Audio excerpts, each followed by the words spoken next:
कहानी एक ऐसे घर से जहां शादी का माहौल है, लेकिन टेंशन और शांति इतनी कि शादी का घर किसी जंग के मैदान जैसा दिख रहा था। अरे जैसा मर्जी डेकोरेशन कर दो, पैसों की चिंता मत करो। इतना पैसा जब लड़के वालों को दे दिया तो फूल वालों को देने में मुझे क्या दिक्कत है? अरे धीरे बोलो ना, साफ लग रहा है कि फ्रस्ट्रेटेड हो। अरे तुम तो चुप ही रहो। एक बेटी संभाल नहीं पाई। सारा दिन मैं काम पर जाता था, सोचता था घर पर बच्चों को अच्छे से संस्कार मिल रहे होंगे, लेकिन नहीं, मैडम को तो अपनी किटी और फैशन से फुर्सत मिले तब ना। माँ चुपचाप वहां से चली जाती है। समझ में नहीं आता कि आखिर शर्मा खानदान में हो क्या रहा है। कल तक चिड़िया सी फुदकने वाली शीना की शादी यूं अचानक एक मोटे काले लड़के से क्यों हो रही है? शीना कमरे में हाथ में गुड़िया लिए बोलती है, मेरे साथ जो हो रहा है ठीक हो रहा है। तुम तो सब जानती हो, साहिल मेरे लिए भगवान है। अब जब वो ही नहीं मिला तो फिर कोई भी हो, जिंदगी ही तो जीनी है, जी लेंगे। बाहर शीना की बुआ किसी से बात करती है। अरे मोटा नहीं, उसे तो खाते पीते घर का कहते हैं। अब ओबेरॉय का नाम भी किसी को बताने वाली बात है। उनका इकलौता लड़का तो करोड़ों की सामी तो है ही। अरे हमारी शीना बिटिया तो रानी बनेगी, रानी। इन सब के बीच कहीं कोने पर शीना हाथ में मेहंदी सजाए बैठी थी और आंखों में आंसू सजाए। और वो समय भी आ जाता है जब शीना मंडप के नीचे हाथ में वरमाला लिए खड़ी होती है, लेकिन तभी अफरा तफरी मच जाती है। कोई कहता है, अरे लड़के की माँ को हार्ट अटैक आ गया। अरे अच्छी खासी थी, कैसे हो गया? अरे कहते हैं ना, किसी किसी लड़की के पैर अच्छे नहीं होते, हो सकता है कि मनहूस है ये लड़की।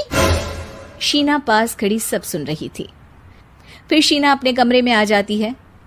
शादी ये कहकर नहीं होती कि लड़की मनहूस है। अब लगातार शीना के लिए लड़के देखने आते, लेकिन आस पड़ोस या किसी के कहने पर शादी हर बार टूट जाती।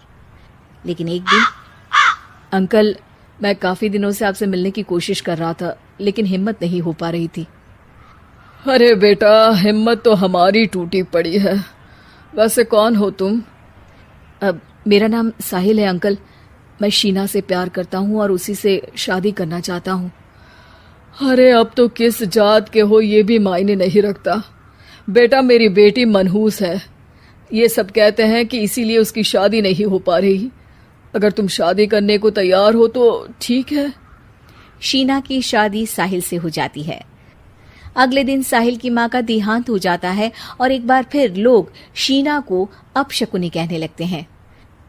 अरे खा गई दीदी को ये। अरे क्या जरूरत थी साहिल किसी मनहूस को घर लाने की? पर बुआ, माँ की तो तबीयत पिछले कई साल से खराब थी। डॉक्टर्स ने जवाब दे दिया था। क्या पता ये भी उनका सौभाग्य हो कि वो बहू का मुंह देख पाई। अरे बहू का मुंह देख पाई, या ये कह लो कि बहू का मुंह देखते ही स्वर्ग लोक सिधार गई। खैर, हमें क्या, घर तुम्हारा है, हम तो चले। अब शीना को खुद पर ही शक होने लगता है कि कहीं सच में वो अपशकुनी तो नहीं।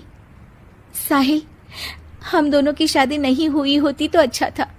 देखो ना, कैसे पहले मेरी शादी टूटती थी और अब तुम्हारी माँ भी। अरे ऐसा कुछ नहीं होता शीना, अपशकुनी वगैरह कुछ नहीं होता।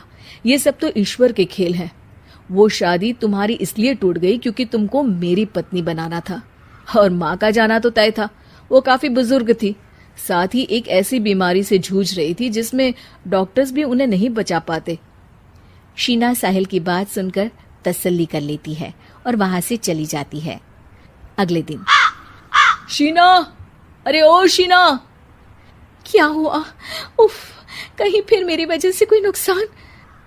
अरे नहीं नहीं शीना, तुम जानती हो, जिस प्रॉपर्टी के केस को हम बरसों से लड़ रहे थे उस पर फैसला आ गया, वो भी हमारे हक में।